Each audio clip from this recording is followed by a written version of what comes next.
You've not got much wedge and you're after a medium-sized second-hand motor. You're thinking Astra, Escort, Peugeot 309. You're desperate, you might even consider a Nissan Sunny. Well, stop it, because there's one car that's better built and longer lived than all the rest. The Dom Perignon of second-hand cars, the Volkswagen Golf Mark II. I need excitement, oh I need it bad, and it's the best I've ever had. I wanna hold her tight, that teenage kicks right through the night.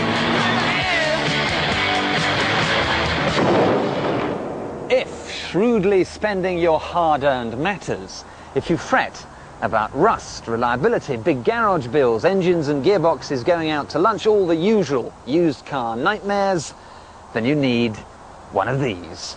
You need a Volkswagen Golf. Honestly, I know what I'm talking about. Trust me, I'm a car dealer.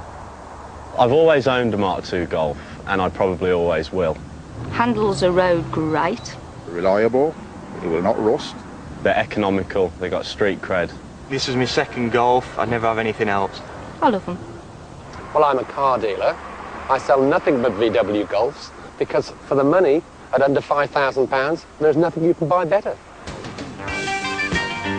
Forget the urban myths. Golfs aren't dear to buy or run. A decent G-Reg 1.3 like this could be yours for a couple of grand.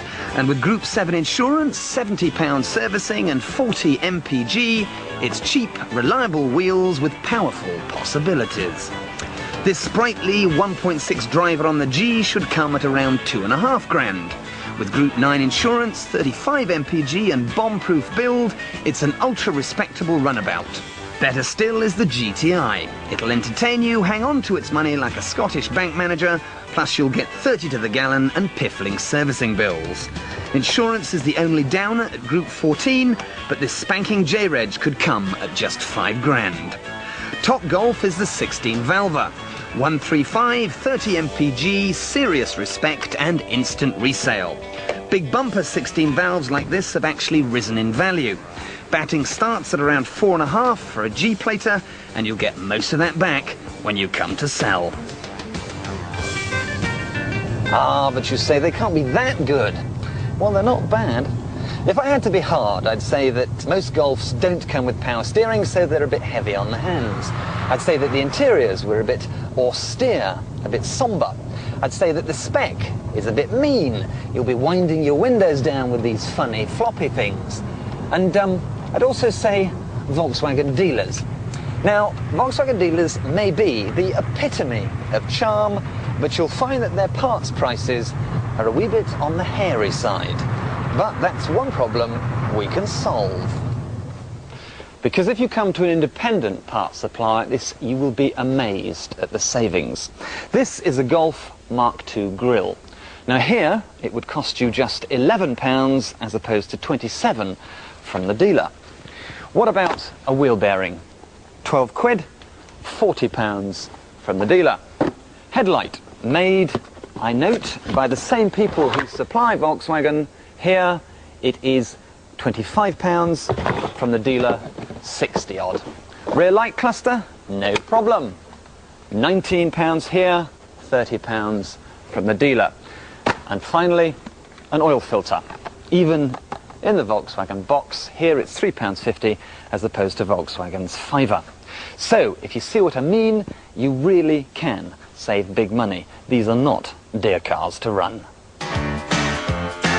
And not much goes wrong either.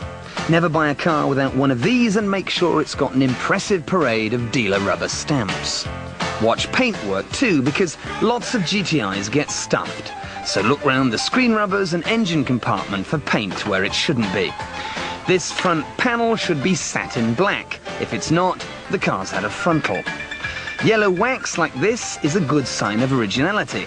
If there isn't any, or if these stickers are missing from under the bonnet, it could have had a whack on the front. And if this little sticker on the rear cross member is missing, the car's probably had a bump up the bum. A worn, sagging or repaired driver's seat like this is a sure sign of 90,000 miles plus. Lots of Golfs get clocked, so check that these two little screws holding the speedo haven't been tampered with. And scores of Golfs get a short back and sides because they just go on and on and on. I've had her for 10 years and she's done 250,000 miles. Same engine, same gearbox, 250 odd thousand. You know, I feel that the engine's virtually broken in by now, and I think she's loosening up really quite nice. It's a car I should have had when I was 21 instead of 61, and I probably would have wrapped it round the tree. Now, I must have had, what, 50 Mark II Golfs in my time, and I've never had a serious problem with any of them. As far as I'm concerned, these are the best built used hatchback you can buy. But if you want a really, really cheap VW, I'm going to let you in to a little secret. Let me introduce you to the Golf's Cinderella sister, the Volkswagen Jetta.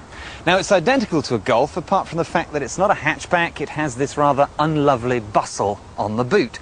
But all the usual VW superlatives apply. And let me tell you the great thing about Jettas. They're usually 25% cheaper than Golfs. Now, I bought this car today. It's a part exchange from a Volkswagen main agent. High on the miles, 80,000, but a full service history and one clergyman owner. I paid just £1,750. Reliable respectability doesn't come much cheaper than this.